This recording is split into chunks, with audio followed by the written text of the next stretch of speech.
Welcome to Yklt podcast. It is great to be with you again. I'm your host, Asia E. Jones, always with an E, never just the Jones. And with me, as always, are my fabulous co-host, Ashley Love. Hi everyone, giving you flames today. And Miss Leisha. Hi guys, you know how I do. Yes, I know how you do with them glasses. You know I want those glasses. Drip. Yeah. Drip. How you feeling, Miss Ashley Love? Flamey, you know? Feeling love, good. love? Always. It's always love. With you two ladies, come on. It's You always mean love. me more, don't you? So right. Funny. Anyway. Just take it. Just take it. Anyway, while we're still in the spirit of love, because we need it for this next topic. Oh, what do we have today? So today we are talking about domestic violence. Domestic violence is something that, I mean, just once you say it's like, right? Yeah. And it's funny, during this pandemic, there's been a massive increase in domestic violence. I'm not quite sure whether more on women, well, I'll assume it's women more than men, but I'm sure it's still there for men as well. And domestic violence is a topic that we can never, it's something that we'll always be talking about and we should talk about to create awareness. There's so many aspects of it. You've got teen violence, domestic violence, you've got domestic violence against men, that, in my opinion, is still not highlighted enough. You know, and then with women, you know. So I want to, it would be good to explore some of the telltale signs of if somebody's in a domestic violence situation. Can you share any thoughts? Do you have any experience of domestic? What are your thoughts about it? So, Ashley? for teenagers as a youth worker, you know, that's one of my areas. But the Against Violence and Abuse agency come out with, you know, different documents and just research year to year, and 75% of girls, teenage girls, have come forward and said they have had a relationship with domestic violence, but 50% boys actually have come up and said that. And you know, like you were just saying, for women we know it's there, you know, but for men it's still this taboo thing. It's not spoken about as much, and then that goes into, you know, the mental health within men. This is one of the biggest factors in their research. You know, they keep it quiet, and it continues and it carries on. They don't know how to get themselves out of these relationships, and to think 50% boys, teenage boys, children, are going through this, and it all starts, their research said, it all starts emotionally, you know, which is why it's really brilliant to have mentoring programs and people alongside you, and just today to talk about it so we can educate people on some of the signs, how to help, just getting young people talking, getting all people talking, because you shouldn't stay in that. What are your thoughts, Leisha?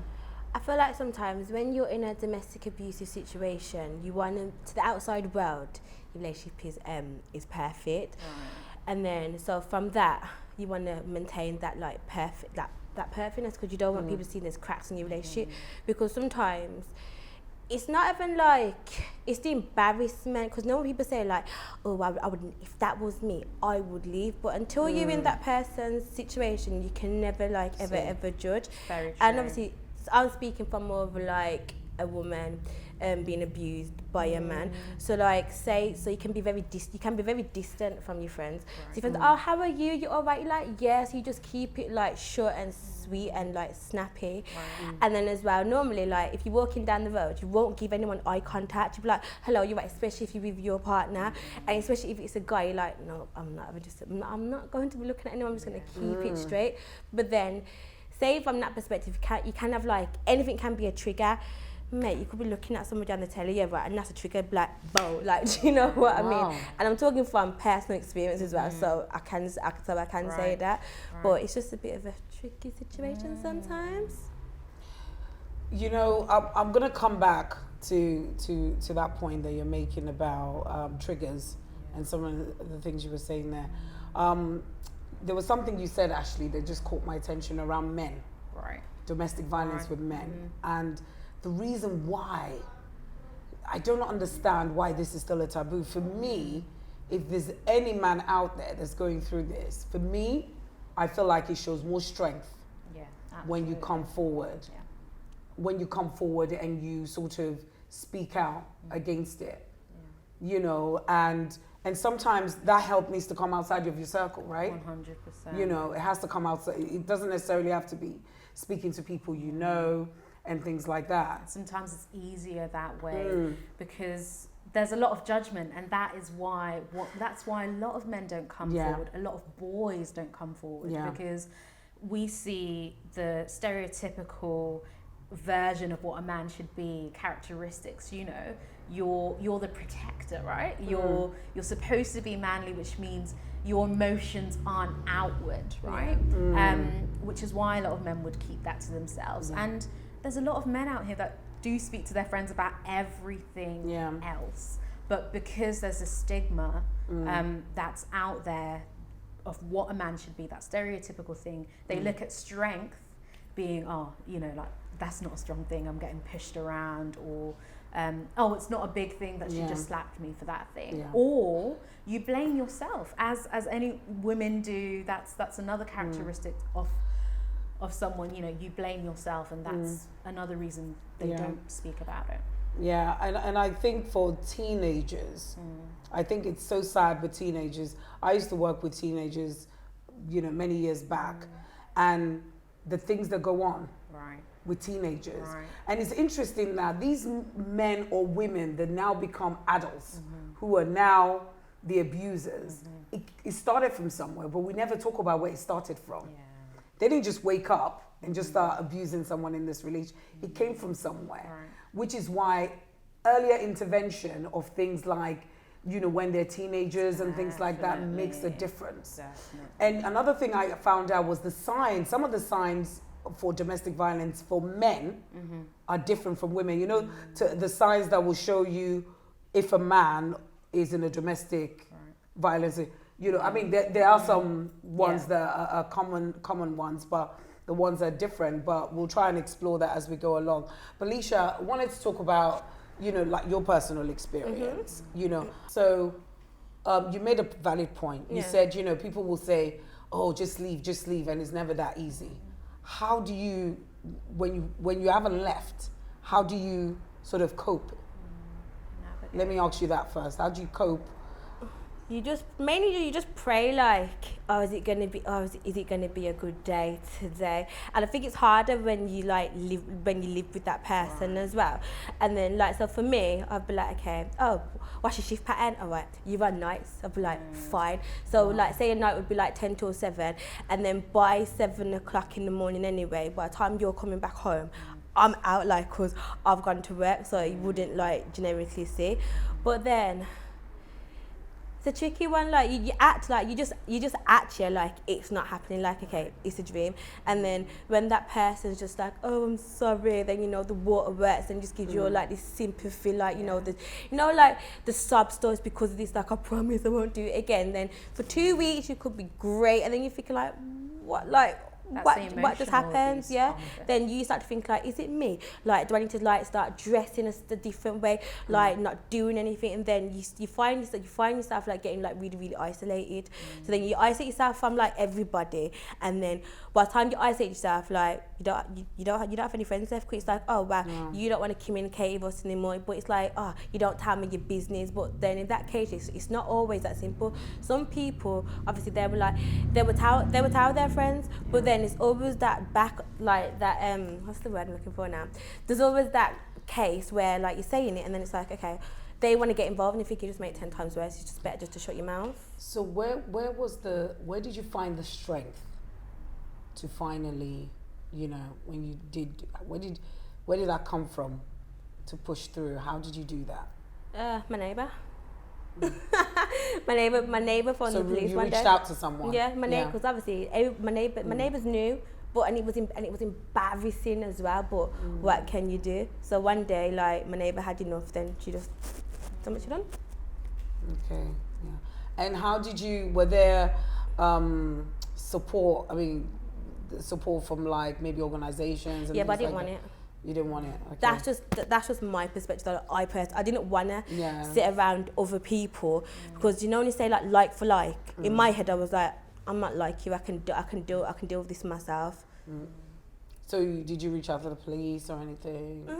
Yeah. Yeah. But you didn't feel like you wanted that. No. Extra support. I think, you know, and I think there's so many organizations out there, I think it's worth mentioning, that do a lot to help people involved, for men and for women, that do a lot to help and stuff. And definitely, I mean, now the law is such that if you are in a domestic violence situation, the police can still go ahead and prosecute, even without your consent, you know. I think that there's one side of that. The other side of that is that sometimes the police go over the top, in some cases, and just don't manage the situation properly for all parties concerned. So, you know, I think it's one of those things that it's a really hard one, and I think we should keep talking about it. There's also a law as well. It's called Clare's Law.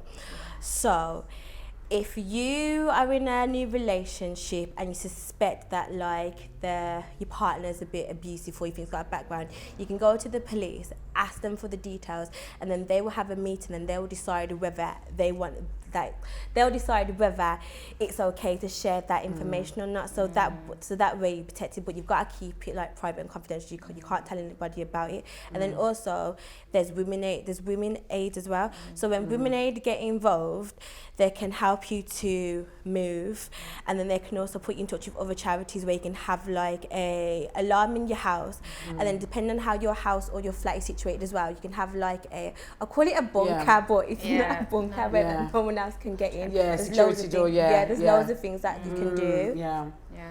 Can I just say, Leisha, thank you for sharing your story. Thank you so much. So powerful. And there's so much strength in just hearing that, your poise, knowing that you're a survivor, and this hasn't broken you. So I just want to say thank you, and there's going to be so many people watching. That will tap into that and really resonate. And you know, if there's anyone out there who is going through anything like this, whether you're a man or woman or you're a teenager, you know, the signs and for domestic violence doesn't just start from hitting. You know, it starts from before that. So we say reach out to somebody. Take the first step and reach out to somebody and get the help you need.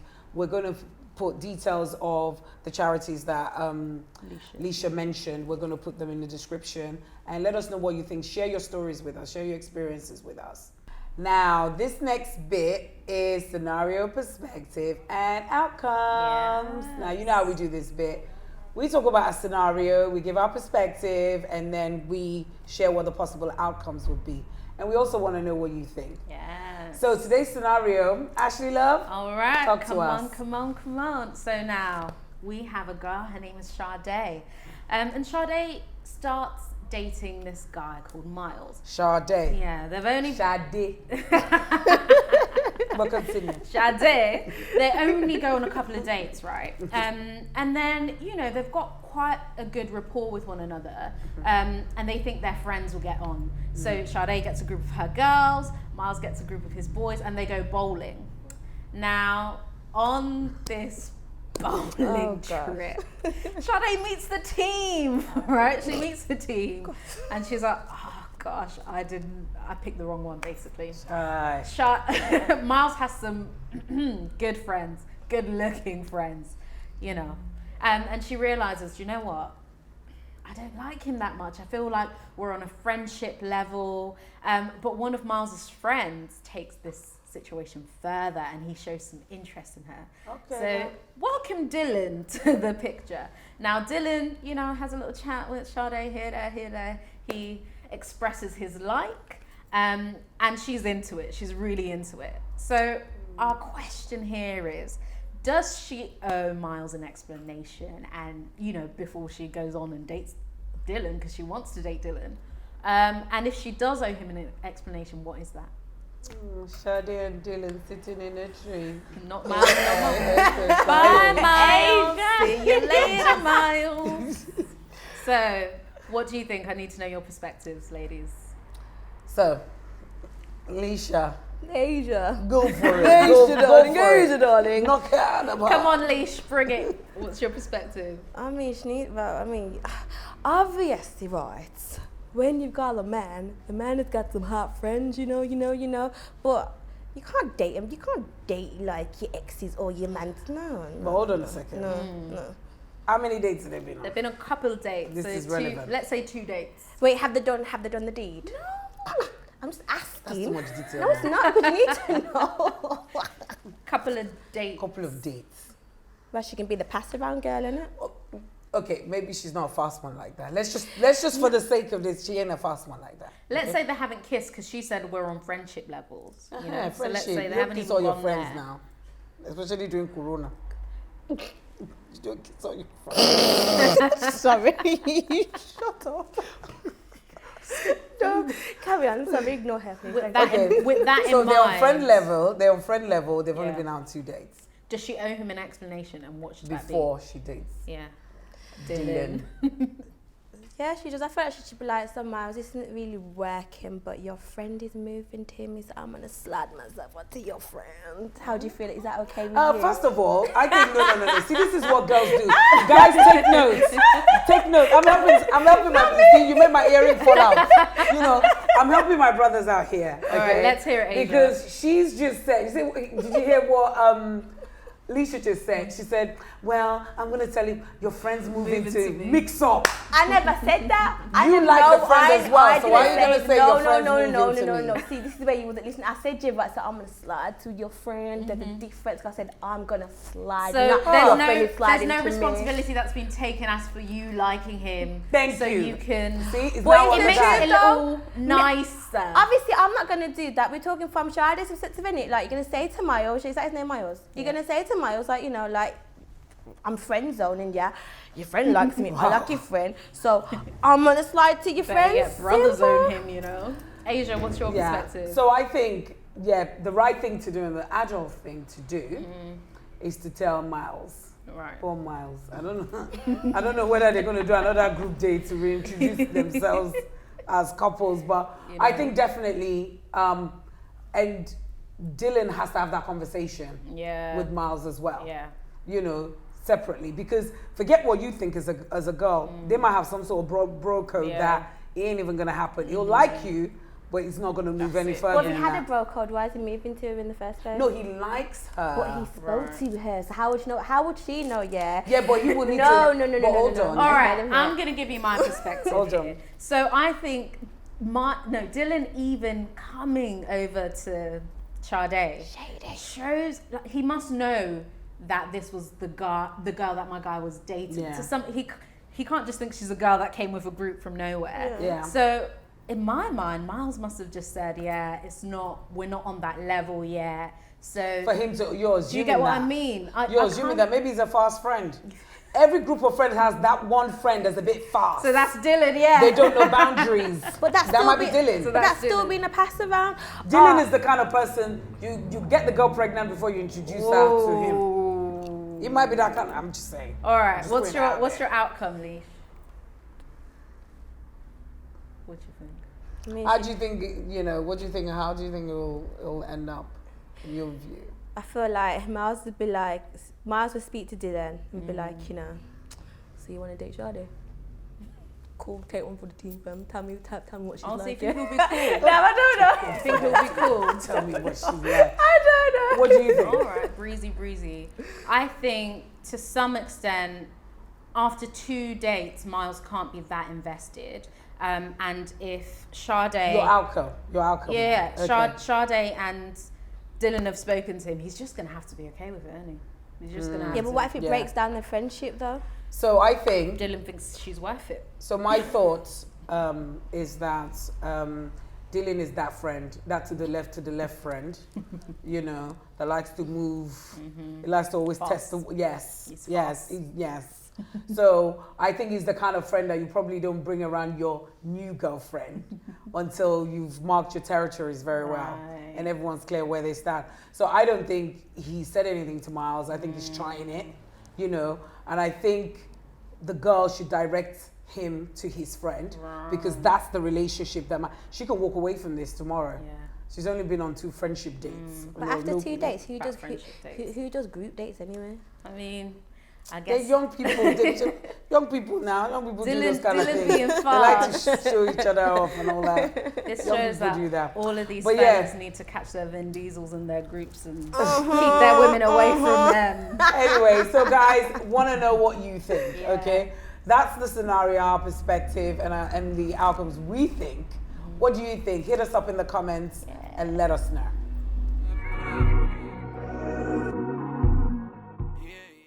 Just want to do a quick shout out to the Beauty Clinic in Kingston, our sponsors. We love you. We say thank you for your sponsorship. And I just want to encourage anyone, please go to their page, support their page.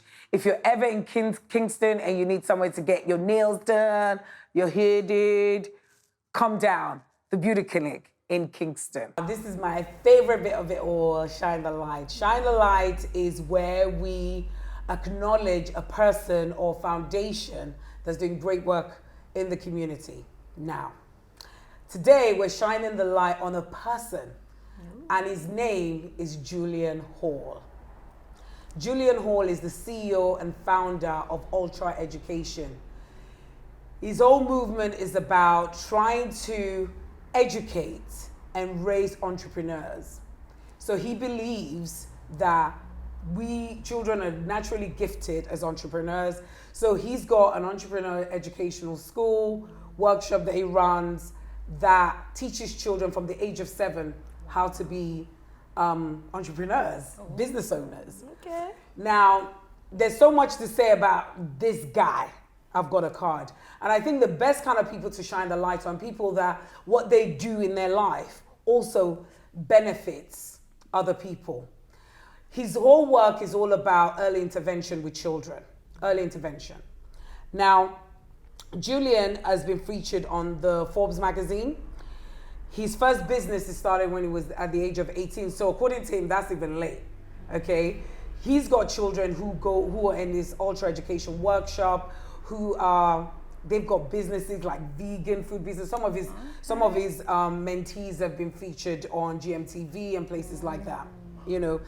They also do workshops with schools and stuff. So if you're a school and you want him to come and treat entrepreneurship within the school, they also do that. They do a lot of work in the Midlands. Oh, do they? Yeah, and all over the UK. Julian's ambition is to ensure that entrepreneurial education is available to every child globally. He's a member of the Association of Business Mentors. This guy, it's just too much. I mean, and this guy I'm talking about, he ain't even 50, okay? Now, him and the Ultra Education have won numerous awards. I'm just gonna name a couple. The London Prestige Award, Pride of Brent SME of the Year Award, and so many. They've been nominated for so many things.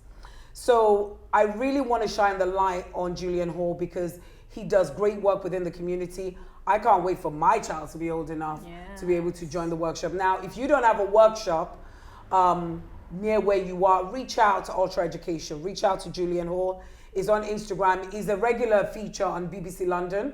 Okay. You know, and yes, so please reach out to him. When you see him, you can't give him a hug during Corona, but he deserves a hug for the amount of work he does. You know, and I definitely see an MBE, OBE, and all the B's in his future. So for this, I want to say, Julian Hall, we're shining the light on you. And we say thank you for all the great work you and the Ultra Education team are doing, and keep up the good work. So, ladies, we've come to the end of another great show.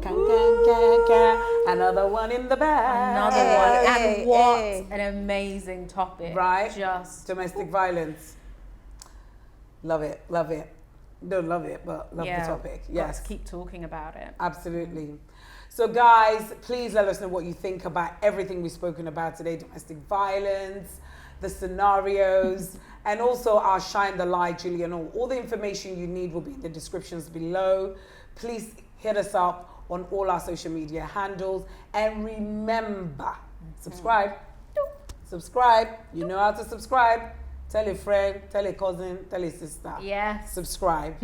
Ladies, it's been another pleasure. It's always a pleasure, never a chore, hanging with you guys. Oh, thanks, Asia. You're so welcome. It's always amazing with these Nothing. fabulous ladies. Yeah. So join us next time. So guys, join us next time and we will see you. Love you all. You know, like that. You gotta Gotta like like that. that. You know, like that. By the look on your girl, baby, don't lie. Baby, don't lie.